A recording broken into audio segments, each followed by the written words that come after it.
culture budget of Berlin as a city, just the city, is $1 billion. Okay.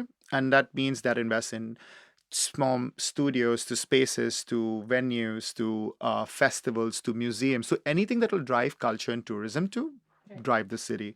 India as a whole country is just one third of that. We have 300 million for an entire country. And out of that, 70% goes to traditional sites, which is museums and temples and mosques and more religious spaces because they feel that's culture. So the issue is that we don't look at contemporary new age lenses as a way for a driver. The past empowers our future, an amalgamation of both will drive it ahead.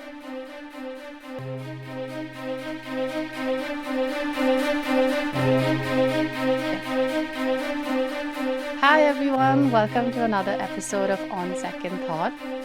Today I want to start by just saying a quote that I've been thinking about, which is the future is here, but it's not evenly distributed. And since we're very early on, the intention of this podcast is to talk to people who are actively shaping, creating, building, imagining a better, more nuanced future for all of us, and to sort of bridge that gap and bring these conversations to you. So, on that note, today I have with me Varun Patra. He's the co founder of Homegrown. We have a lot to talk about that. He's also a cultural and creative entrepreneur. I've been following him and his sister's work for the last 10, 12 years, maybe. And usually, also, what I've realized is I would do an entire bio of the person, but it's always better hearing it from them, like their journey, because a lot of nuances come in. And yes, there's like achievements and titles and all of that. And interesting things that you've done and that you stand for, which is why I want to speak to you. But it's always better to hear. So thank you so much for coming and speaking to me on a Sunday rainy afternoon. Thank you so much. It's my first time doing this. So don't mind if I start stuttering and my voice is not clear. It might evolve over time. But no, thank you so much. Really like to do this and to be part of your first journey in the first set. I'm excited to do this. So thank you. Yeah, and we're gonna get into everything from, you know, how culture now has become a buzzword, but you guys have been speaking about it from a very, very early on lens. So how has that journey been in being early in the market? Actually building a lot of, like, if I ask somebody when they think of, who understands culture here, Homegrown always comes to mind. And it's like so many things over the last year as well. Personal instances when I've worked on brands and, and I see a really good campaign like Tata EV, for example. And then it's like, okay, yeah, Homegrown's done it. My first shoot, in fact, I met Varsha there, Yeah. which was with G-Shock in Oh, nice. Okay, cool. 2017, 2018. Yeah. So it's just been, and that's just from a brand lens. There's so Yeah. much more that y'all have been able to create as a space, whether it's for artists, whether it's for people just starting off, whether it's like mentoring anyone who wants to understand this landscape better. Correct. Homegrown Street is Yeah. like a great example of that. And then there's a lot more that you're also doing now with local communities and taking India to the world and then the world to India, working Yeah. with the government. So there's a lot of that I want to get into. I think you can just start with your journey, and I think your journey is like in parallel to Homegrown's journey. I mean, you could say that, but I would say Homegrown journey somehow started a decade or 15 years before. I don't know how to break it down, but my life's obviously, because I've had ADHD, which I got to know about later, my life is not necessarily linear. I'll break it into different parts. I think the one exciting thing was I was always excited to create, and my boredom excited me to make something happen. But I'll break it into phases. 9 to 12 is when I think my career or life or whatever you want to call it started with. I was just excited to bring people together. It started off with creating sports leagues as a 10-year-old between my buildings, making flyers and doing something like that, to going to asking brands why they do not do what they need to do, which is me calling Cartoon Network when I was 9 years old and asking them why did I not get my bag when my name was on the Cartoon Network Christmas list. But I had to do that because they said I was going to get something, so I Right. called them. And since then, I think I realized that I need to always create and find a solution for something. But then I would always call Cartoon Network and ask them for tickets instead of me participating then. So I got through to that. Jokes aside. But I feel like from 13 to 15, it then evolved into me getting also kicked out from two schools. At that time, it was now when I look back and look, I can obviously understand it was much more deeper because of things that happened at home and it was Right. me reacting and acting out. But it was also a moment for me to figure out that I need to do something by myself if I didn't have the solutions at that time. Let's say college, early days, 16 to 19. While I started college and I had commerce as a stream, also because I didn't do really well in exams, so I had to take the easiest college I got into, Right. which was it. Uh, but after trying to study for 2 years, I realized that the Indian education system really pigeonholed me, Yeah. and it didn't work for me given my mind and my interest and my varied focuses. Um, so then I went again on a solo journey. I quit college around Yeah. the 12th grade, end of the 12th grade. Where I decided to just tried as many things as I could. So I started doing small parties with some friends. I love Formula One still. I Hmm. started go karting at that time, trying to make money through that, trying to find very odd jobs of trying to help communities in some way. So indirectly, a lot of my foundational work of bringing people together. Working with underrepresented cultures or communities, trying to make something out of nothing, all together happen in that entire decade. Yeah. But I think what was important was the fact that I think I got my biggest nudge was thanks to my sister who I work with as well today. She, around the time I was 20, made sure that Varun, I mean, while you're doing all of this, and you need to professionally work really. Right.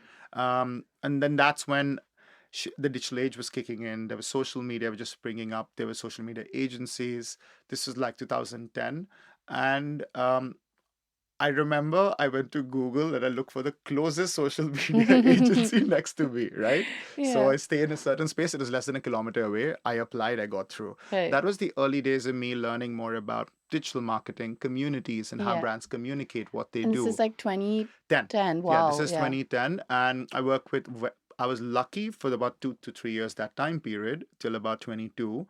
I worked at Web Chutney, Jack in the Box, Glitch, which were the pioneering digital Yeah. marketing and the culture agencies of that time. But during that time period, I actually learned a lot around brands and communities and more. But obviously, my mind was still not fully in there. So on the Hmm. side, I was working with my friend Paloma, another friend Sohail and Crunk as a company at that time to start doing these Flux nightlife events, Right. which were basically focused on introducing new sounds and genres that weren't being pushed in the country at that time at Hmm. alternative venues. I started doing a lot of freelance projects to help creatively monetize my other skill sets, Yeah. and I did a lot of events. So then I realized that I clearly have this knack of not being pigeonholed in one section, and I Yeah. have varied interests. So I need to really do something about that.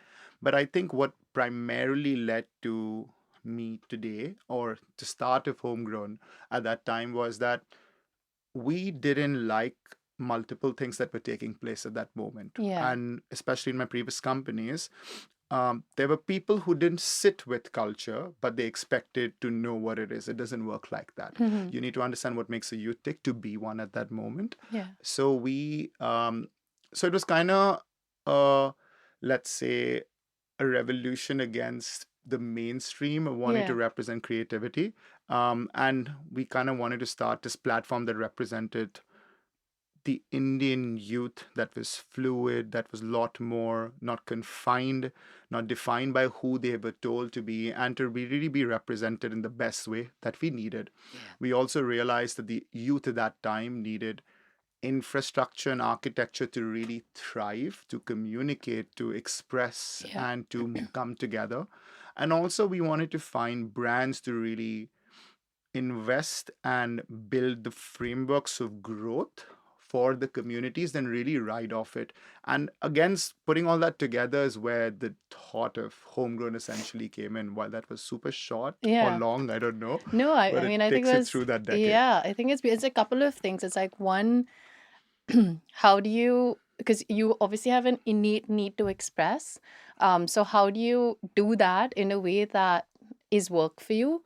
Two, how do you actually create safe spaces for people? Like, I think from everything that you said, Now there's a lot of focus, and we'll talk about that on how Yeah, that's changed. And there's a lot of brands who, like you said, want to be with it but not really participate. But at that time, I don't think it was a known concept, right? And even when you said culture, absolutely. there's a very different, like, I remember when we'd have mood boards maybe from directors, Yeah, and then you'd have like very typical, like if I put in culture on Pinterest, like you'd have that correct. Yeah, coming yeah, up. yeah.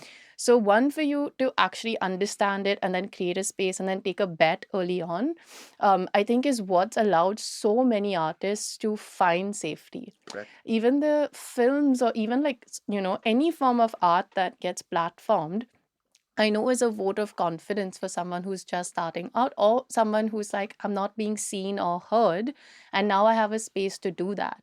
And I think, again, now, and I would love your thoughts on it, it's great because a lot of those conversations are happening, but at the same time some of it also feels a bit like bastardized. So, what do you think changed from then to now? Because I would, at that time there was no reference point. You may have a global reference point, but there was no Indian reference point. So what do you think has changed from then to now in terms of how you've approached it, or in terms of how the journey's been? Is it easier now, or? I'll put it like this. For us, culture was never the verticals. It Yeah. was the whole lens with everything we do. The verticals just became the mediums through which we managed to build this infrastructure for India, its creativity, its varied expressions, its unique identities to thrive. Yeah. And what's changed since then is there were people featured who were then pioneers, they became the platforms of today. The Hmm. campaigns that we started became the norms for advertising today. Yeah. And I don't mean we started it, but I mean that they became normal for you to do and execute and talk about and champion. The events became the architecture or the foundations of how offline communities can come together. Um, Hmm. and I think that's the evolution Yeah. where I'll give examples, right? So when you look at when Napa Dori started with one store in Delhi, or Blue Tokai opened his first store, or Bira was served everywhere, they were the pioneering brands that opened up their sectors indoors. When you Correct. saw the first iPhone, no one realized that it wasn't just a tech product, but it opened up doors for the world and the ecosystem of apps and creators. Yeah. And that's what's the change today. Where when you see what's evolved and what changes, this decade has set the foundations for finally us not imitating the West, but getting inspired and creating our own. There will always be inspiration because there was a reference point of structure. Yeah. But the narrative, the soul, and the way it's created and done has to be unique to India, whether it was homegrown, Yeah. whether it was any of the movements or the companies, the creatives or the designers, because I think everyone felt this one thing. We were always told to be a certain way or were looked at in a certain way, Yeah. especially the West in here, and in fact, even Indians right over here. And 100%. we needed to break that. And I think that's what's evolved, where there are people who will still look at culture in a lens of an activation, but what Yeah. are you shifting the needle? Are you supporting communities? What Yeah. is the impact that you're having? And that's where today's brands, creatives, companies are really changing the narrative because they're building something that's sustainable. And I think Yeah. that's the shift from just expressing a decade back to putting something out there to now creating impact with it a decade Yeah. later. I think even a fun, I can definitely attest to what you said earlier, being loosely in this space, even creating experiences, right? Yeah. Like, I think last 2 3 years, that's just something that's come up a lot, Yeah. like table stakes as a brand. Yeah. But y'all have been talking about it since before, or Yeah. even creating off, like now there's a whole 360 where it's Correct. offline And online. engagement. Yeah. And again, HG Street as an Yeah. example of that. What I wanted to ask you as well, when you're, because maybe it's been happening for a longer time, but I've been seeing with Yeah. you that you've been going for a lot of the global forums and summits. And what is the narrative there? And like, what have been some learnings that you've sort of seen or taken back, or you feel like you've sort of shifted? So I'll put it like this. I think that creativity needs to be the basic civic right of a citizen. We don't empower it Yeah. because we don't have platforms, we don't have spaces, we don't have the government to look at it in that way. There's no policy. So what needs to happen is that people start creating their own ways they do this that indirectly empowers the others, which is why when you see one brand making something like, wait, they can do it, I can do the same. Yeah. I can at least give it a shot. If people see a creative trying something or expressing or putting out something that was meant to be taboo, you get Hmm. inspired me like I want to share my story. So I think the inspiration became the people around us to want to create, whereas globally there was systems, process, policy, and proper infrastructure to let these communities thrive. That's Hmm. because they looked at culture and always have as not just a soft power but an economic driver. Yeah. We don't do that in Yeah. India. It's not, and the sad thing is that culture and creativity in India is driven primarily through the private or the private sectors or by family groups who invest in it. Hmm. So let me just give you a Right. few examples, right? Uh, and I think the best reference would be this, and then I'll tell you what are people looking at globally. And the culture budget of Berlin as a city, just the city, is $1 billion. Hmm. Okay, and that means that invests in from studios to spaces to venues to festivals to museums, so anything that will drive culture and tourism to Right. drive the city. India as a whole country is just one third of that. We have 300 Hmm. million for an entire country, and out of that, 70% goes to traditional sites, which is Right. museums and temples and mosques and Right. more religious spaces, because they feel that's culture. So the issue is that we don't look at contemporary new age lenses as a way for a driver.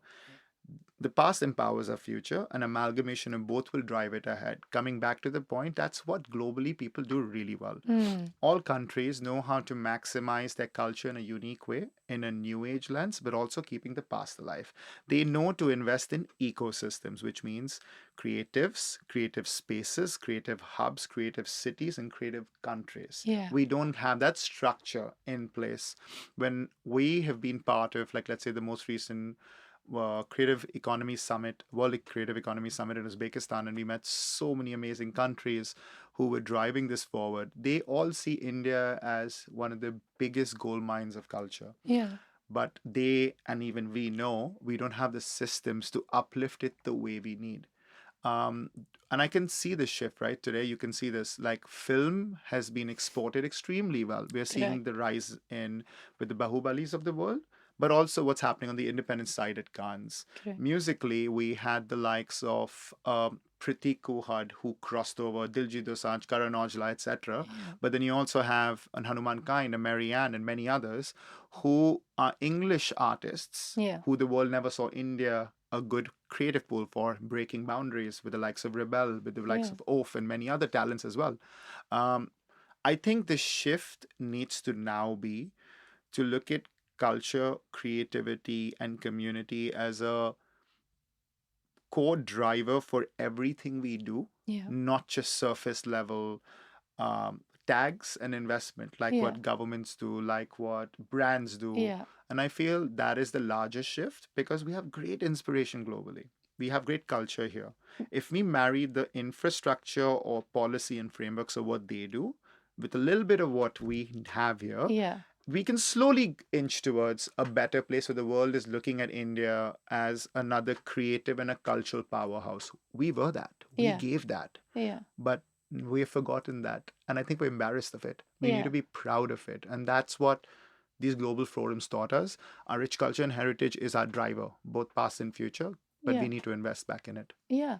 And I think when you were saying, I was also thinking it takes that much time to create that Exactly. change. I Yeah. think that's where there's a lot of resistance, or where people, specifically brands, don't kind of get it, that you need to maybe do it again and again and again and for a longer period of time, to see any impact. Like, if I even give a personal example, which is a global brand, but with Nike and the After Dark tour, Yeah. it was beautiful. Like, so many women. Now, because I was a part of it, I know how much they did behind the scenes for that To make one that happen. run. Yeah. Exactly. And they want to keep doing it year Yeah. after year after year. And obviously, it's a huge investment, and you can argue as a brand they can afford it. But I think that's the biggest like nuance or slant, that like you Absolutely. can't just expect it to happen overnight, or you can't just say I want to create a community. Yeah, it And won't happen like that. yeah, and I've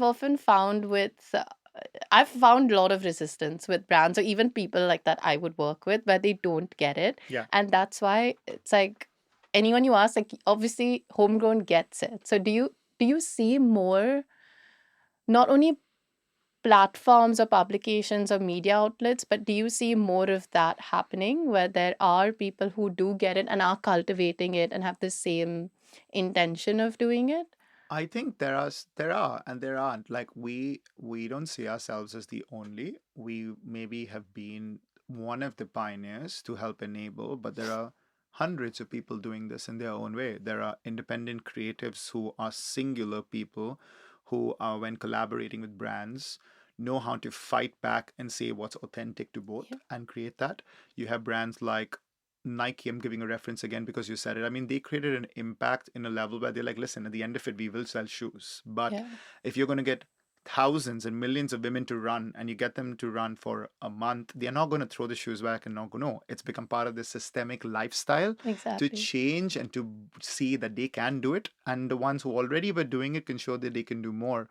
And I love that fact because it stems from a place of challenging yourself to do something. And I think that was exciting. And we're seeing Yeah. that everywhere. We're seeing that with many brands. We're seeing that with many collectives. We're seeing that with many companies. But I think what's obviously happened is that when it's become so easy to reach impact, views, and reach, Hmm.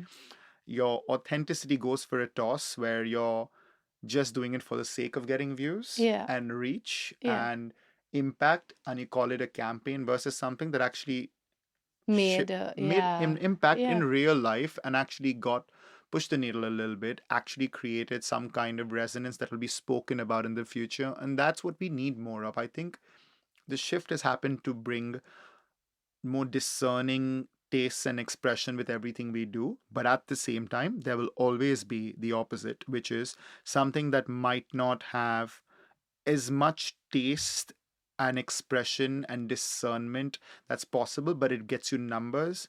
So that's what a lot of people are shifting towards. It's Yeah. called a shortcut, Yeah. essentially, and Yeah. that's tough. And I felt a part of that also, let's say with After Dark, because we were also sharing a lot to get more people. But even Yeah, in my head, I'm like, is this, because but to me, it's like, okay, you're showing up on a Saturday. If you yeah, weren't and then you're sharing it, then it seems like just a campaign. correct.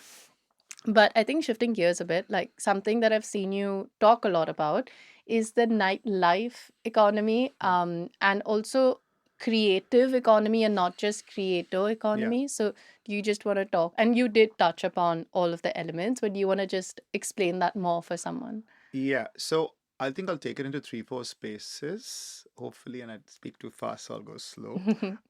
First is I think the creative economy is a sector that brings together creative expression in a form that can be monetized, which has many things that collectively make the creative economy, whether it's art and design, whether it's studios, whether it's film and animation, whether they're toys, whether there's fashion. So all of them fall under this. The Right. difference is that in India, we don't have a official status that at creative economy under which all these things fall is a driver to our larger economy. So it brings about 3 to 5% and it has the chance to grow. Like in the UK and other countries, almost 10 to 12%. And it employs a lot more people. Right. So, I mean, keeping it aside, I think it's a space that we need to start emphasizing on, because then you're not limited to just the creator economy, which is primarily the digital realms of where creators are being made today on YouTube, on Instagram, but the larger creative forms that uniquely make us Indian, Yeah. right? And I feel that in right now what's happened is that we need to create more systems and process to let these spaces grow. But that starts on a grassroots level. It starts with creative spaces. Mm-hmm. It starts with creating creative hubs and districts. It Yeah. goes into creating creative cities, which in turn drives the larger creative economy. It also needs to be looked at from a lens where internationally we have global government investment pools and policies that drive these communities well. We don't Yeah. have that in the country.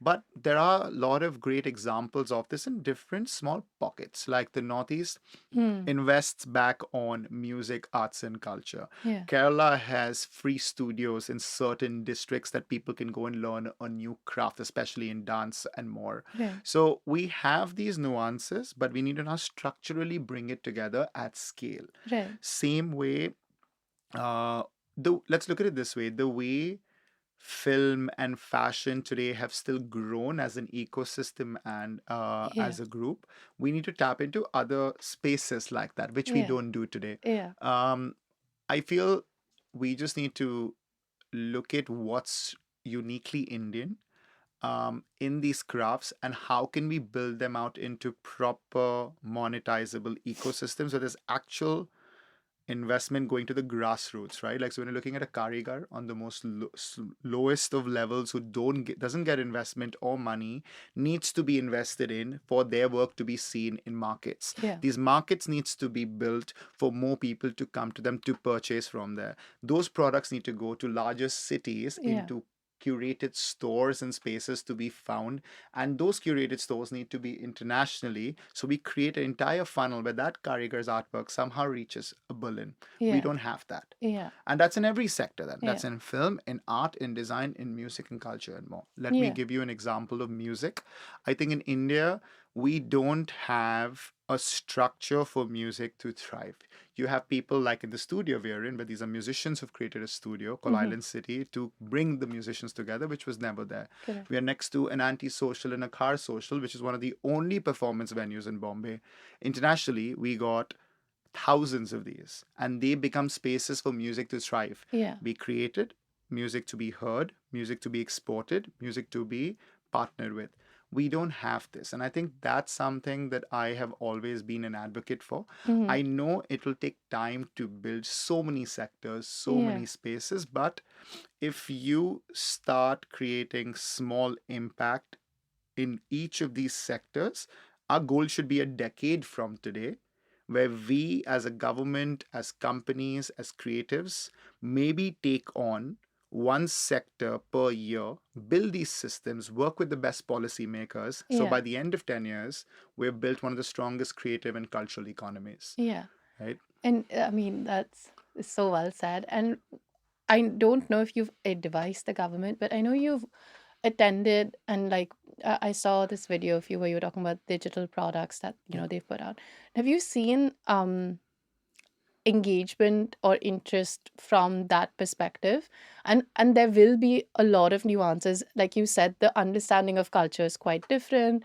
There's a lot of justification that you need to do. We're such a large population as well, because oftentimes when if I think of a Berlin, if I think of an Amsterdam, there is a lot of, like, there is an underbelly of culture, but there's also similarities. Yeah.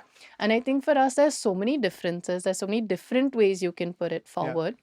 That itself is a challenge, Yeah. right?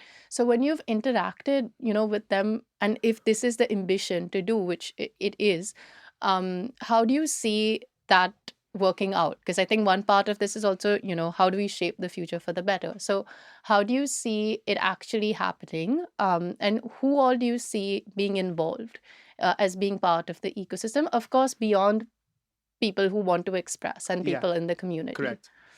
If you had to like visualize this I pipeline. think I think the way we need to look at it is exactly like you said, right? There needs to be, how do athletes in sport have a stepping ladder to reach the top, whether Right. it's football, Formula One, tennis, whatever it may be, right?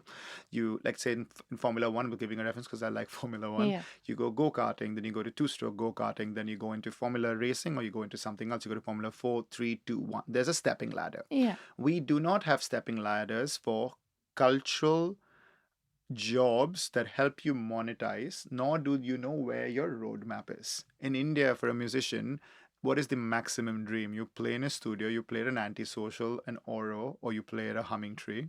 You then get to play magnetic fields, NH7 Lollapaloozas are done. My life is done. Yeah. Then I make money on the side to that. It can't be that much. It has to be more. Yeah. The same in every space. So I think I'll just break it in a simple method because it stays the same for all sectors. Right. One, to the point that have we advised the government? We've been part of few forums where we have spoken about tourism through a new lens and what can be the changes they bring for a more Hmm. contemporary lens of things. My unique, see, I can't say how to drive religious tourism because I don't understand it as well. Yeah. But I can say how we can bring our cities alive. Yeah. I believe that our cities is divided into districts. Our districts need to be confined with cultural events every weekend or bi-weekly, like Yeah. the way you see globally, Yeah. and to regularly activate these neighborhoods for culture. So let me give a reference. Kala Ghoda happens once a year. Mm-hmm. Great for the city, great impact, and it's really brought us into the map of culture. But we need pedestrianization every 2 weekends in Kala Ghoda, and the Yeah. city comes alive with alfresco dining, theatre and Marathi, everything. It should be regular. Yeah. That's cultural impact on tourism Yeah. on a systemic, regular place. Who gets involved in that? The venues, the restaurants, the city policymakers, the government, the police, the customers. So then Yeah. that means when you go abroad, you go to a neighborhood, it feels like that, doesn't it? Yeah. We go to Absolutely. boroughs, we go to neighborhoods. We don't do that here. We need to Yeah. start doing that. That's Yeah. the tourism aspect of who needs to be involved. Correct. If it's the music ecosystems, we need more venues, we need more performance spaces for these artists to play. They can't just be three venues for 700 artists. Yeah. There needs to be gigs on Wednesday, Thursday, Friday. Then it'll be people who go out for it. Yeah. But for people to go out, we also need good infrastructure. Yeah. So it all connects in those ways. Yeah. After the artists perform there, they need grants, they need programs to come into studios, they need funding for music videos, they need place to be seen online, they Yeah. need distribution. That's where tech companies like Spotify, DSP platforms, more Correct. venues, brands can invest. Brands have to invest in culture. Correct. Then there is the larger companies, which is where you're seeing today government and top companies like a Book My Show or a Zomato are Hmm. working with governments to create cities of concerts, Yeah. states of concerts, which Yeah. means the artist can play in the studio, go out to a club gig, get to play in a district culture city festival, go to a larger festival in Assam at their concert, Yeah. and one day play in an India concert globally. That kind of infrastructure, Yeah. stepping ladder where creatives, brands, policymakers, government, consultants, creative consultants, a global partnership, and city policymakers, if come together, there'll be a Correct. proper system and a Yeah. funnel for any kind of creativity to thrive, Correct. right? And I think from a consumer point of view, I was just thinking there's definitely a demand and there's also a lack of supply for it, right? Yeah. Yes, with this, I never thought of district by Zomato in Yeah. that way, you Yeah. know. Because when you often talk to people, they're like, okay, what else is there to do in Bombay, Delhi, whatever, Bangalore, beyond going out and beyond drinking? And sure, Yeah. again, if you are someone who's a bit more within subcultures and has like specific tastes, you'll know. But in general, because it's not out loud and screaming at you, you often feel like, what beyond this, right? Correct. So, and I think that if you are given, which has changed for sure, if you're given more options, people will also attend. Absolutely. It's Yeah. not like you're just putting it out there and shoving it down. Like No. there is a strong, strong demand for it. And in fact, when you said Kala Ghoda or even like Kochi, Yeah. Denali, Denali. Exactly. what also happens is because they've been there for so long, Yeah. even Jaipur Lit Yeah. Festival, they have a name, but then people also get bored. They're like, Yeah. okay, I want another variation of Correct. this. Or Yeah. like maybe you do it, like you said, in different areas. So Yeah. I think it's really interesting as a proposition. And I know it takes a big ecosystem, but have you all had any experiences of, pitching this Yeah. to anybody and like working together? And I know that's a big part Yeah. of the ambition, but has there been, let's say if I also want to get involved, like how Yeah. does someone actually become part of this ecosystem Yeah. or movement? Or So I'd like to first say, like you mentioned, Jaipur Literature Fest, Kochi Biennale, they're the perfect examples of driving creative economy and cultural cities that actually give back on revenue to the state, bring alive culture, get people to experience new ways because Yeah. there are hundreds of people that come to the city. There are hundreds of hotels, spaces, like everyone's just talking Coldplay and its impact, which is great. Yeah. But the same impact is done by the same festivals where you have people touring for holidays, coming experiencing art. Every person makes money there, from a taxi driver to the artist to Correct. people to the cities coming alive to curation. And I feel it's the same with even a Durga Puja. in Mm-hmm. Calcutta. Durga Puja is one of the bigger drivers of the creative and cultural economies in the more traditional lenses Yeah. in Calcutta and West Bengal. Because here the artist might be a Subodh Gupta, but that's the artisan who's making the beautiful statue. Correct. So it's the same. So that amalgamation of both past and future is where we need the intersection of. Yeah. And I feel that's what we want to work towards. Let's say we have not been able to create a long term partnership with any government is yet to Mm-hmm. do that, but everything we have done till now has in some form affected that change, Yeah. right? So let's say I'll take it from a lens of Homegrown at least. The when we have done the Homegrown Street Festival um, in 2018 to it becoming just the Homegrown Festival Mm-hmm. today, they've essentially become, let's say, architecture foundations for building multicultural, multisensory events in the country. Which, Right. if you took the same framework and took it to a city, it would work exactly the same way. Yeah. So, Homegrown Street Festival, when it happened in this now a luxury shopping district of Delhi called Dhanmil, at Mm-hmm. that time was only warehouses. We Mm-hmm. took over 9 warehouses to bring in all our brand partners to create one experience in each. Nike, Correct. Puma, Adidas, Reebok, Yeah. TC, etc. It was more of a sneaker and streetwear focused festival then. But that model then made the venue owner realize that I should actually sell this to the real brands. And he Mm. sold them to real brands to become a shopping district today. Wow. The Okay. same when we're working with our most recent festival at the Richardson in Crudas Mills, we got a chance to collaborate with many people to show that unused government spaces can be great monetization capabilities for the government, Correct. but we can bring culture alive because we lack creative and cultural spaces. Correct. And the way that festival worked, whether it was the Homegrown Summit with conversations with Yeah. thought leaders and creatives, whether it was pop up stores with some of the best D2C culture, lifestyle, fashion brands, to performance spaces, to urban sports arenas, it essentially showed how a city should function, Yeah. but we did it in 2 days in a third space. Yeah. So those are just models of working with architects and designers and policymakers. But here the difference was the policymakers were the creatives who shape culture today. Yeah. The architects were the event organizers. Yeah. The curators were people like us who Correct. came together to show what it's not just a place where there's music playing and people go eat. It's so much more. Yeah. It's a celebration of all things truly homegrown. Correct. But why do we need one festival just twice a year To to do do that? We that. can do Yeah. that every weekend. Exactly. Bandra we can't now because everything is broken, but so the roads are gone. But I'm Yeah. giving a reference. Yeah, I Right? mean, and it's just like another example that came to my mind was the Soondogs Festival. Exactly. That was my first experience Yeah. of a space, Yeah. because you said space is the Yes. government, like, you know, Yeah. and of course, start Yeah. and, you know, everything that they're doing. But I actually wanted to bring back, because you said third Yeah. spaces, Yeah. of the talk I saw, which was 10 years back that you did That was really fun. at Xavier's. But it's actually so relevant even now. It like blew my mind when I saw that. And I think in the larger cultural context, there's a lot of more chat about needing third spaces. Yeah. And from that lens, I think Starbucks is attributed a lot for creating just a third space. Yeah. And I think now there's a general understanding of it. But Of doing raves in every third space. yeah, I mean, exactly. So I think that that, is that. correct. I think that part, I don't know No, how, not that part. I'm just joking about like, that. no, like that interpretation of it has become this, right? Yeah, Like, yeah. and I've Correct. also told like brands, if they have a store, Yeah. like that Should do is, something. It just yeah. doesn't have to be a coffee rave again or yeah, whatever it I is. think But yeah, we're beyond older. that. That's why. Because think, yeah. when I was at this Nike run, for example, after one of the sessions, the girl, like these girls who were 22, 23, Yeah. were like, "Are you coming for the rave after?" And I was like, Is it a rave? yeah. And I was It's like, not a rave, but yeah. but I think it's an age thing. Correct, Like, I feel like we're beyond that. And then it's also something you see on Instagram, right? Yeah. Like, because even I see it often on my reels, like rave, coffee and raves Yeah, in Berlin or whatever. And like, correct. so that's like copying of that here. Yeah. And if it works, it works. I think it's Yeah. cute, you know, you're like super comfortable and you're doing Correct, it. You're yeah. not like dressing up or any of that.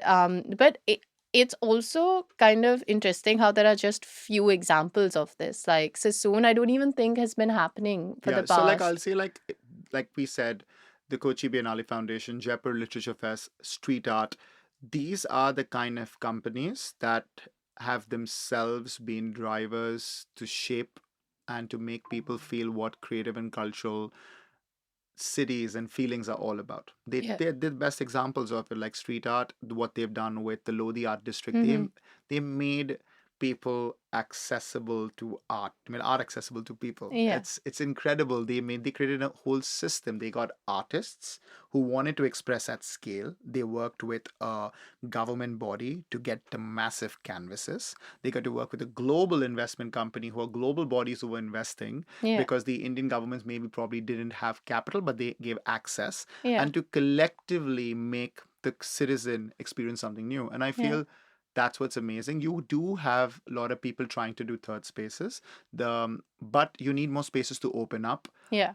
for usage. Yeah. So I think Delhi is another good example. So what's happening is the creative and cultural economies in India, I would say sadly, are only invested and empowered by private family groups, Mm-hmm. the largest, the biggest conglomerate, Correct. like another foundation, to going into JSW, to Yeah. so many, to Yeah. Gondals, to all, because the government's not giving the money. So, Yeah. but they want to revive and Look. empower our past. So the Red Fort has been adopted by a family group to revive its spaces as a museum, as Right. stores, and more, which should be the job of the government. Yeah. But I feel like their focuses today are looking at accelerant growth areas that will give them immediate Results. Yeah. results rather than something long term. Correct. We're not saying to not do just one, start investing in both. Yeah. And I feel that's what's happening. A lot of third spaces, monuments, venues are becoming that. Like my dream is, if there is an old mill, can I work with the real estate company to want to invest and convert that into a cultural district with Yeah. cafes, restaurants, galleries, Yeah. and more? But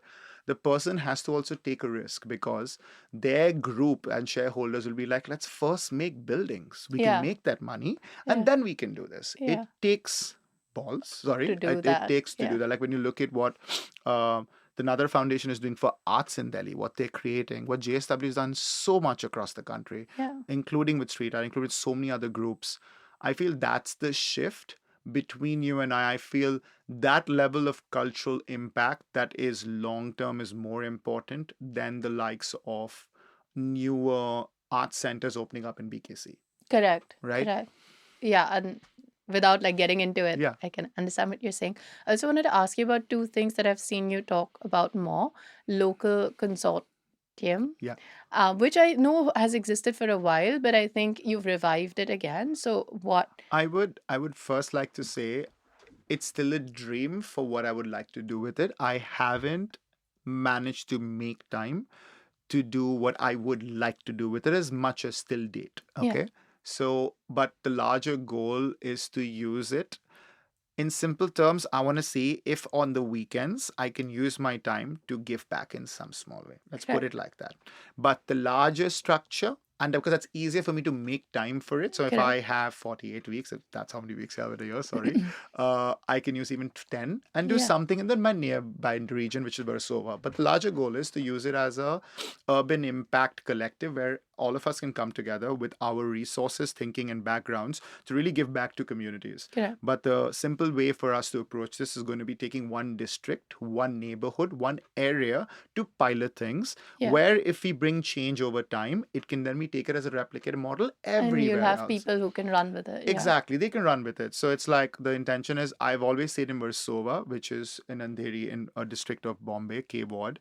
I want to be able to see if we can bring alive small changes in different ways. So if it is using a public school to revive it for arts and culture on weekends, which is free for people, Correct. using the public spaces and remaking more, like let's say urban design and thinking for better seating, lighting, and more, Yeah. using our gardens, which people don't use for events and experiences, and simple stuff like that, and no, in that perspective. Right. So that's the intention. But I also want to be able to look at it as a long term way of cultural impact where it matters, not for On just ground. privileged Yeah. people. See, Yeah. for me, cultural impact might mean culture district. Someone just wants a better place to live. Yeah. It's different. So, can we bring the same to a more accessible manner, and we can translate that in some ways? That's our goal. And like I said, there's a framework. I know what I want to do with it. I would like people to work with me when the time is right, but I haven't been able to do much on it. So Sure. I No, just, but I do want to it's just it's put it also out there. like like I love that you said that it's your dream, because the point is also to get people who have the same Yeah, dream and to actually then steamroll it, right? You correct. can like put that forward. And what you're saying with even like bringing accessibility, it's like when I spoke to Mansi from Saturday Art Yeah, Class, their ambition is how do you allow for creative expression in children? yeah, Like specifically because it's the same thing, correct. again taking the privilege aside, because they work with Yeah, underprivileged children. You don't have the space to just be children, I know. starting with Yeah, that. But two, it's also the curriculum. And like, for correct. example, how you said, like I felt very constricted in that. So there are a lot of people who do have the intention, ambition, and the taking action to sort of make it happen. And the point of this is also to get them together and like Yeah, have someone reach out and be like, hey, I want to take it forward, and I'll like correct. help you do it. The other thing that I saw, which I don't have an idea on, but Yeah, I'm curious about, that yeah, you posted with your mom yeah. on, is it called Shrishti? Yeah. Yes. So I wanted to know. So it's not something new. It's my Yeah. mom, our mom. Sorry, Varsha, I won't say I mind. We forget that we're together or siblings, but Yeah. our mom, like she started working. She's really our biggest inspiration of what we are as entrepreneurs, because as entrepreneurs there are always days when you're like, why am I doing this? I should have just taken a job. Do we Yeah. need to keep at it Right. again?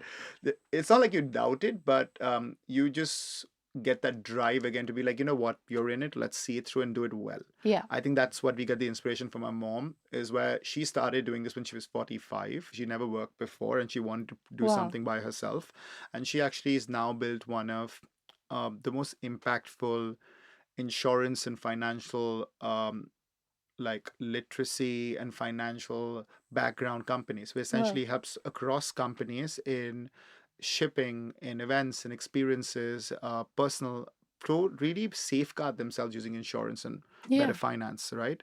So it's just us helping her in some way to represent that to the Right. world and expand it. Right. It's not something that we're full They do. involved Of in, course. Yeah. but obviously something that we want to show the world everything she's built, what financially, um, having a good background, having insurance as a safeguard and a safety net, and how important it is for everyone. Because a lot of people don't realize that, and Yeah. it's something so basic. But most of India, people who are privileged as well, are not insured. They don't take care of Yeah. basic things. If it's personal, if it's medical, if it's their Health. houses, Yeah. and where they don't realize that that small impact of 1,000 rupees or 5,000 can have so much of a safety net for them Right. in a year, because you go out and you'll spend 3,000 rupees for a meal, but you will not put 3,000 rupees for a basic medical insurance that will might help you with 3 Yeah. lakh rupees of Cover. sum Yeah. assured or a cover. Yeah. A lot of people don't know that, and that's what we want to do, where Varsha and I want to find our thinking to now open up the horizons for Shrishti to be accessible to more people, to Yeah. learn more about what's possible, because her impact has been for over a lakh and a half people, over 30 different companies in the shipping industries. And I think what is important for her was the same. It's not selling insurance because that's easy. Hmm. When something goes down, being supportive to help you see through that and get your coverage Yep. is where she comes in. Yep. For her, that's her level of impact. Yeah. Where she's felt feels like that's the best way to help people Yep. is by doing things like this. So instead, don't give a gift, give them insurance. Do Yeah. this and do this way. There are, and Yeah. with everyone, people who don't have even access, Yeah. and we've seen that. Like I've gone to the hospital when Varsha wasn't well once, one of my other friends wasn't well, and I see young people who don't have the financial capability to spend a certain amount because they're stuck with their salaries. I see a person who works as a dhobi. He didn't even know what that is, but he didn't realize 1,000 rupees can help him compared to the 1 lakh he has to pay. Yeah. So how do we make financial literacy of primarily being a good safety net and insurance more accessible to people like us Yeah. is what we really want to do with Shrishti, and help her even further to grow the brand Empower that. and that. Yeah. Yeah. I mean, that's beautiful. I've worked on an insurance brand for really long, and Yeah. I know how painful that process Yeah. is and how avoidant people are of it. And I have actually worked on a lot of insurance brands, and Yeah. I also didn't have my insurance Correct. because Yeah. I didn't understand. Understand. Yeah. So I think that is a massive pain point across any strata of Yeah. not understanding. Correct. And it's again all those agent dependent, and Yeah. Exactly. so if you have someone who's making it accessible, easier, you're not intimidated by it, it's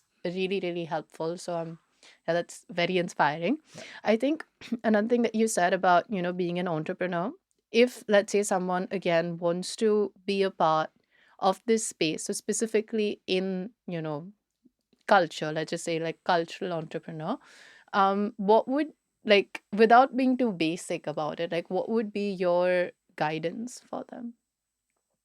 Like what should they keep in mind? Of course, they have to have their ambition and I think being a cultural or a creative entrepreneur will involve a few things, I assume, or what we have learned.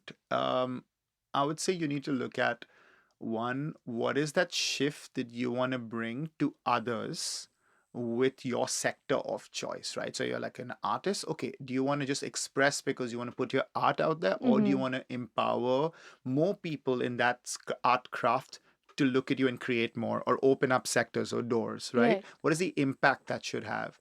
I would say one is that, because if you do it through that lens, you can keep building, and you'll it won't be there won't be just excitement that more people are seeing it or they're Yeah. liking it or they're buying, but more people are believing they can do the same. It Yeah. has to be done in that way. Yeah. That has to be a strong context. And while you might not start off with that intention, the start is always for people to see you. Mm-hmm. But that same feeling you got in the beginning, you want to expand to more people having that. That Right. should definitely be a goal, whatever it may be. I think you need to find a balance, obviously, between scale meets authenticity. Mm-hmm. It'll be hard if you want to be so authentic that you'll never reach economies of scale. Yeah. But if you're fully about economies of scale and then you not have any authenticity left, both are important. I will never be Correct. the kind to say that you got to be fully Indian underground only, or you can't be big and mainstream and you call yourself a sellout, right? The terms are too, like, everything's too black and white in the world. Yeah. We need to define it in some way. And I'll give you the best example. I am the world's biggest hypocrite. Okay. When I was younger, I used to make fun of people, and I'm not going to deny this, okay? Marsha told me this, it's all across Facebook. This is really embarrassing, but I'll say it. Sunburn Festival, and this is a problem with us on in this is human nature, and I know where it stems from. Sunburn Festival had just launched, and I was trolling them, being like, Right. "Oh, what is What this is this? mainstream Yeah. music? All of these other things," and like I used to keep trolling them. Okay, 3 years later, same day, me and my friend Paloma used to DJ. We were playing at Sunburn, and I put Oh up a man. status. And then Varsha told me, "Varun, one Yeah. day you're going to play. That'll be embarrassing." But then Yeah. I also realized that time I was a kid, but you need to look at bigger opportunities if there are and make it your own and use those big platforms to bring in your taste and discernment for more people to expand if you feel it's not in your space, Correct. right? One. Point two, we've become this on the internet, is where actually, you know where that came from? I was jealous. I was just jealous as a kid that somebody got to do it before I did. Right. But the difference was I took that jealousy and I crafted and got to work with our teams, with Barsha, our partners, and everyone to rebuild something like Homegrown that we felt we can also give a good match to them at that moment. Not Right. that we're comparing Homegrown and Sunburn, entirely two different things, Right. but that's who we are as individuals. We are not people who will troll and attack and say things, and that's Yeah. what we become on the internet. Where humans, when we see something we don't like, we actually don't want to look at it and build. We want to look at it and put someone down, and that's what we become. And I feel Yeah. that in creativity needs to change, because when someone sees one creative's growth or a creative entrepreneur's growth, and we see that a lot, they start comparing themselves. Yeah. And they could be rude against it. They will probably compare it not to something. And I think we need to change the mindset that first, as a creative entrepreneur, do not compare. Do not say anything against anyone because you don't know their journey. Yeah. Craft your own lane. It's okay to take a little bit from everywhere and make that. I will say these are the three areas. I know I digress towards the internet culture in some Yeah. way, but But that's, that's most relevant now too. yeah, because we have too many comparison points today, and Yeah. we should not do that. We Yeah. should just make, and it's okay, and to take your own time. It's okay to do what everyone else is doing, but you have to bring your own spin. If Yeah. you don't Do bring it. in Yeah. your own unique narrative to that, I think that'll be hard. Yeah. And I feel that's the one thing we must also change, and why I brought that up about me being that person, because I could see how people have gotten and where it stemmed from and Right. why I said that when I was young to sunburn, right? In that way. I think everyone's had like those. You have to have it, I feel, to get humbled. Yeah, yeah, in some way, I guess. Yeah. Yeah. I think as we wrap up, I actually wanted to ask you, is there anything recently that you've had a second thought on? Essentially, it could be anything that you felt like you had an opinion on, but then you either changed it or you looked into it deeper, or, you're just like, hey, maybe I was wrong about this. I would say, I would say the thing would be is that in during our time as homegrown, there have been obviously a lot of homegrown in me and just in general our journeys. There have been a lot of challenging moments in general as an entrepreneur that everyone would always face, Right. right? But I feel that there's also been a moment when um, I've had to take responsibility for things that I have individually done that has created a ripple effect with the company, people around me, and more.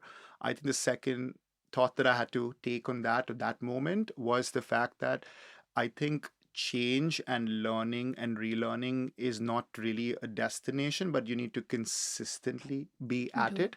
And that's something that I was able to learn then, I continue to do now, and I want to because I feel that there's something where homegrown as a company, as what it is as a thought, is much more larger than all of us. It's not us, it's not me, it's not Varsha, it's our team, it's the people that make it, it's who gets featured, it's everyone who has participated in some form with us, Yeah. directly and indirectly.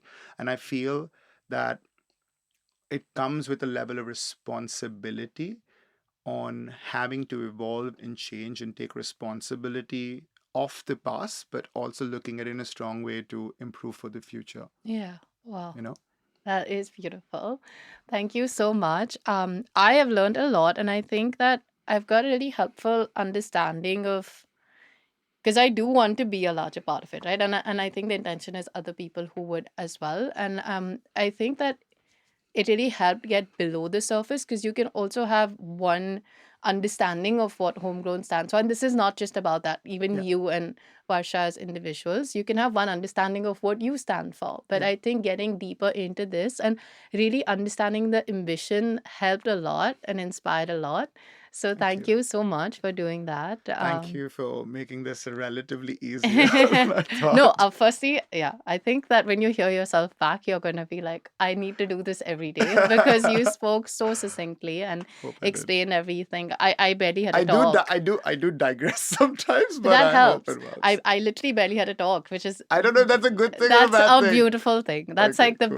best thing to happen, where I don't have to like sit and find, reasons, and it Yeah. flowed.